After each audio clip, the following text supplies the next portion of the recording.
Joan Rivers said that Michelle Obama was a man before she died. Was that a joke? I thought it was a joke. I thought it was a joke too, but the way she said it wasn't like jokey. She was like walking, oh, come on, everybody knows Michelle Obama's the man.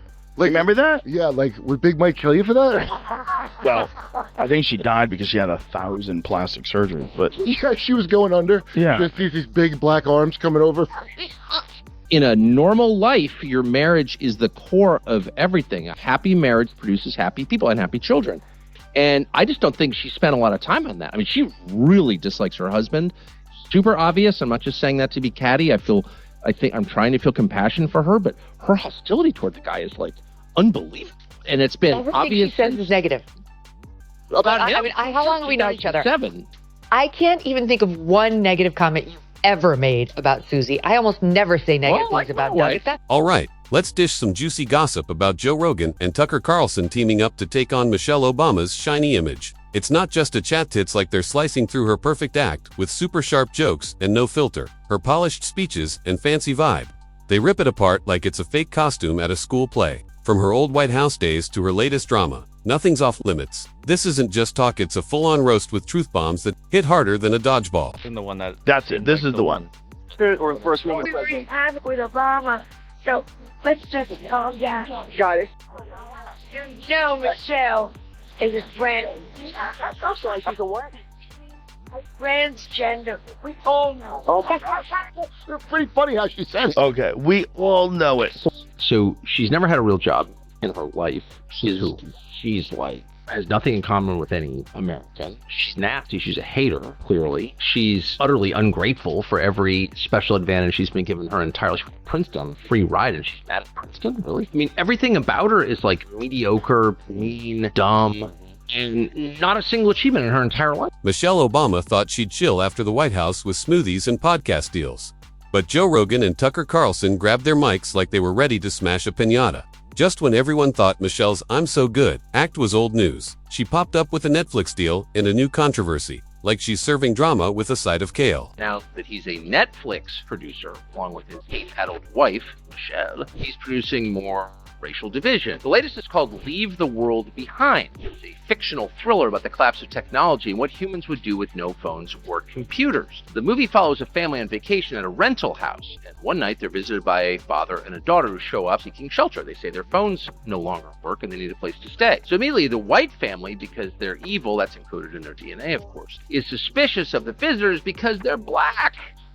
And it goes on and on and on like this. Here's a clip. I'm asking for you to remember that if the world falls apart, trust should not be bailed out easily to anyone, especially white people. Can't trust white people. They're evil. This is the guy, remember? He became famous at the Democratic Convention in 2004 by telling us there is no white America, there's no black America. It's just one America. But of course, that's not really a profit model in politics, is it? So he's been stoking race hatred ever since, and the disarray around us is the result. Let's start with her latest newsflash. Michelle's trying to act like she's just a regular person while charging $250,000 to give a speech. That's like saying, I get you while wearing a super fancy outfit and telling people to save money. It's like a super rich person teaching you how to shop at a discount store. Totally weird. Michelle Obama says her husband was a way better president than Donald Trump because, among other reasons, he made America eat its carrot or something to that effect. Watch. 8 years that Barack was president, it was sort of like having the good parent at home, the one that told you to eat your carrots and go to bed on time. And now perhaps we have the other parent. Maybe it feels fun to some for now because we can eat candy all day and stay up late and not follow the rules. Joe Rogan jumped right in, tearing into her "I'm so real" vibe like he's burning down a fake health food store. He says Michelle acts like every moment of her life is perfect and inspiring, like it's all planned for a photo shoot. She talks about hard times from a fancy house. But Joe's not buying it. He's calling her out like a bear crashing a yoga party. He can't stand when someone acts like they're struggling while flying in a private plane with cool captions. Everybody having a good time. The country's almost back to normal before World War III. COVID was just so strange. We lost a lot of people during COVID, and most of them are still alive. Yeah. Before COVID, I would have told you that vaccines are the most important invention in human history. After COVID, I'm like, I don't think we went to the moon. I think Michelle Obama's got a dick. I think Pizzagate is real. I think there's direct energy with Pizzagate. Then Tucker steps up, treating Michelle's fake act like it owes him money. He cuts through her whole empire: books, speeches, TV shows, like it's a big show to make her look good, not actually help people. She acts like she's too fancy to be criticized, but also like she's got it so tough. Tucker says that mix of I'm elite and I'm a victim is her whole deal. Where he was saying that Michelle Obama should run for president. If she won, she could pull out and China would just give up. I was fucking wheezing. I couldn't breathe. Big Mike. Big Mike. Her latest drama, she complained about being called an angry black woman right before cashing a huge check. You can't say you're a victim while making millions off the same image you claim to hate. Joe pointed out her speeches are full of big words about being strong and together, but then she low-key says half the country's bad. It's like a greeting card that went to college. Tucker laughed at how she says she's not into politics, but shows up at every big political party like it's her family barbecue. Joe also roasted her healthy eating push. He wanted kids to eat better, but instead, school lunches were like eating cardboard and glue. I will not run for president. Yeah, I've heard you say I think that Michelle should run. She could win. She could win, I think. I think if she ran, she could win. Do you ever run for office? No, no, No kind of office. no. I don't think she wants that, though. No. I don't think she wants that in her life. They dealt with over the 8 years when he was president. Because I've got these two young people at home. Being the kids, the daughters of a president, just think about it. Not so easy. That job for anybody that really good at it. Yeah, I trust the person who doesn't want the job more than Yeah. the person who wants the job. It's not something that I'm interested in or would ever do, ever. Joe cracked up because kids didn't get healthier, they just got mad and hungry. It's like Michelle tried to fix kids' diets by making food taste awful. Tucker, with his classic grin, called her out for acting like an outsider while hanging with super famous people like Oprah and Beyonce. She vacations on private islands and makes Netflix shows, but says she's against fancy people. She's like the queen of fancy, wrapped in cool clothes and tied with a speech bow. Joe said every word she says is planned like a new toy launch. Tucker added that she acts oppressed while making more money from one talk than most people make. In years, she's playing both the underdog and the boss in one sentence. You know what, if I could make an arrangement where I had a stand-in front man or front woman and they had an earpiece in and I was just in my basement in my sweats looking through the stuff, and then I could sort of deliver the lines, but somebody else was doing all the talking and ceremony, I'd be fine with that. We know he wasn't really running the country. Yeah. We used to think he was actually running the country, and now they're like, no, he didn't even see those executive orders. That was all auto pen. When Michelle said she felt invisible in the White House while being on every magazine cover, Tucker had to stop so everyone could pick their jaws off the floor. It's not just her lifestyle, her girl power talk is fake too. She went from throwing garden parties to acting like a super wise feminist, but Joe called it a dream with a playlist. The more she talks about woke stuff, the less real she seems. Tucker said she uses identity like a spice, sprinkle it everywhere. Now she's hinting at running for office. And Joe's like, that's like a scary movie we don't need. Her policies would come in pretty colors, her speeches would be full of feelings, and anyone who disagrees would get called mean names. Can you think, so the idea is, we were brave and we told the truth even when it was unpopular. Can you think of a single example, and I can, I watched carefully for 8 years, where Obama or his wife said anything that would be unpopular in Williamsburg, Brooklyn, Washington, D.C., or Los Angeles? I mean, they seem to just read from the script of their friends. Did they ever challenge conventional wisdom on anything? No. Let me, to be fair, let me say one.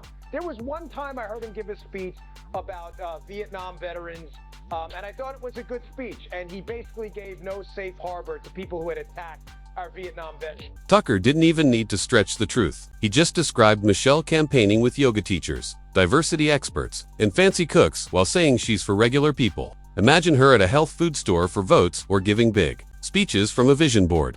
She's not leading, she's making a lifestyle brand. Joe called out her "you are enough" speeches, books, and summits. It's a big business built on acting like a victim. When people criticize her, she stays quiet and lets her fans fight back, calling critics haters or worse, people who don't believe in her perfect vibe. Also, when she had her kids, were they private or public? Like, when he was a senator? I don't know. I just know that He was a senator, right? yes, Before he became president. for sure. I don't. Law school, Yeah. Senate. I have no issue because I want to live. I have no issue with Big Mike. I don't care that they killed that sex slave, Martha's Vineyard. That's what happens to sex slaves. They drown in ponds. That's what happens. You fuck the ruling class, you drown a pond. That's what happens. If you get your little mouthy, you go into the pond. I don't have a problem with it. I have no problem. I think it's good. I actually think it's good. I think it makes our country fun. I think it makes us unique. I think Putin and them are scared of that shit. They do it all the time. I think Putin and the Chinese are like, you don't know what's going on there. Because they got people that maybe they're men, maybe they're women, we don't know. Joe and Tucker didn't need her to answer. They had facts and clips to keep the roast going, while Michelle floats above it all on a cloud of yoga mats, speeches, and fancy snacks. They're holding up a mirror to show how silly it is. Somewhere, under all her deals and pricey jackets, there's a person who said she understood regular folks. Too bad she hid that person under a Netflix contract and a super expensive blazer. Her inspiration isn't just awkward, it's a full dive into fake with a press tour and a playlist. Her latest project feels like a redo of 2008, but with enough money to fund schools. It's empowerment. Sharif, you count a film crew in a fancy car waiting outside her yoga camp. Michelle walks in like she's still the star, just without having to answer for anything. Joe Rogan is calling out Oprah and Michelle Obama for hypocritical speeches at the DNC. Watch. She's up there talking about income inequality. Like, hey, lady, you're rich as... Like, how is that equal? And also, when Michelle Obama was saying, I think she was saying her mother or grandmother was always suspicious of people who took more than they needed. Yes. Like, you're worth so much money. Pay more than they need. Obama's 4 mansions. I mean, it's a bunch of rich people talking about rich people. Michelle has this wild trick where every problem somehow turns into her story. Crime going up. She'd say it's because people didn't plant gardens like she told them. Prices too high. Read her book to learn how to save money like a president's wife. It's a skill she makes every issue about her, like she's the GPS for everyone's feelings. Say one bad thing, and suddenly you're against health, schools, progress, cute dogs, and whatever she's selling this week. It's not a talk anymore, it's a fan club with healthy snacks and filters. As she flies high in her perfect media world, she doesn't see how silly it is to lecture about privilege from a fancy balcony. Her message might have meant something once, but now it's just bouncing off her fancy walls. The more she tries to be everyone's big sister, the more she sounds like a rich professor talking about regular people before hopping into a fancy car. Michelle's not selling inspiration, she's selling a fancy lifestyle with a smile, calling it empowerment. Every moment screams "I'm like you" while dripping with privilege. As her endless spotlight tour wraps up, one thing's clear. This isn't leading.